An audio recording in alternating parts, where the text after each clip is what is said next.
This is South African Roots, and we're going to be talking about broadcasting today. I found my last video just flowed a lot better. I'm generally reading. I'm trying to read off of some ideas that I have, so I've scripted it somewhat. But then I find, obviously, as the listener, it's going to sound a bit stunted because you're hearing me trying to think, but I also don't want to leave out any of the points. So let's see how we go and see how we approach these things.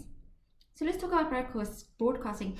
I don't know if you guys know this, but a lot of our broadcasters have been silenced. They are not allowed to talk about politics anymore. They're not allowed to give their political views. It's like literally illegal. They can't tell you what they're thinking. They can't tell you what they're feeling. And if you haven't noticed, the SABC, it's just going downhill. It's a lost opportunity because you could really be using that platform to educate all the people that still do watch. I mean, it has become very sort of like the back thing that people watch. If you can't afford like DSTV, if you can't afford Netflix, that is kind of where you would be able to educate people. But people have become so desensitized to the news. Nobody wants to follow anymore. Nobody wants to watch. People just turn off their TVs, but that means they're not really up to date with what is currently going on. I would definitely say it's a lost opportunity for education in terms of there could be lots of children programs being placed on there. It's also a loss for marketing. If you were to follow the Little Veggies business structure, if you could buy the SABC and be broadcasting things, that's not a bad idea. But I think it needs to cater to more languages, and I think a lot of our stuff needs to cater to more languages. We are a very diverse country, but the fact that our broadcasters cannot say what they are thinking has become very frustrating because we all seem to be thinking similar things.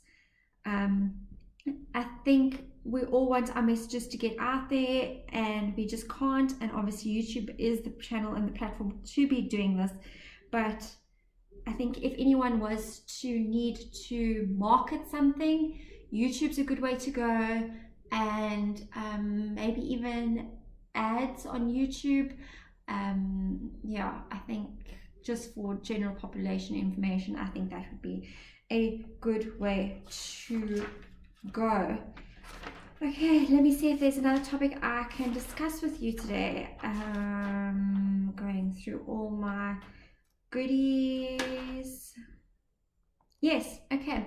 So I've been thinking about the actual government as in terms of the SARS sort of buildings. So when you go to SARS, or when you go to the traffic department, or when you go to the post office, those types of buildings, they always have a lot of people doing a lot of nothing. I know some of them are hard workers. I'm not being mean, but sometimes you guys are just sitting there, and that's fine. Maybe you're exhausted. I see the mass amounts of people that are coming in there. I would be exhausted too. But I feel like there's a better way to process a lot of that type of stuff. So my questioning is, why do we not have the bank machine companies, the people who make the bank machines, create things that can assist these departments? For example, when you go to SARS and you have to apply for your payment number, your IT number, your taxpayer's number, you are going to be sitting there for a while. Why do we not have machines outside that you can just literally apply for it, upload all your documents, and that's that? That's how it works. Why do we not have machines that can do more of multiple things, multifunction? Yes, print your ID. Why not? You know how difficult it is when people turn the age to get an ID. Yes, I know banks have alleviated a lot of that pressure, but I feel like machines are something that we need to look into to alleviate more. I mean, licensing every year, could we not be doing that by a machine? I feel like we definitely could. There is a lot of things that, you know, given a little bit of thought, can be done by these machines that are modeled by the banking machines, but they don't have to just do that. It would also be a good idea if people could open banking accounts by those machines though. Why wouldn't that be a good idea? I mean, lots of people don't have banking accounts in South Africa. If while they're there they could open a bank account, that would be great. Pay your fines by machine.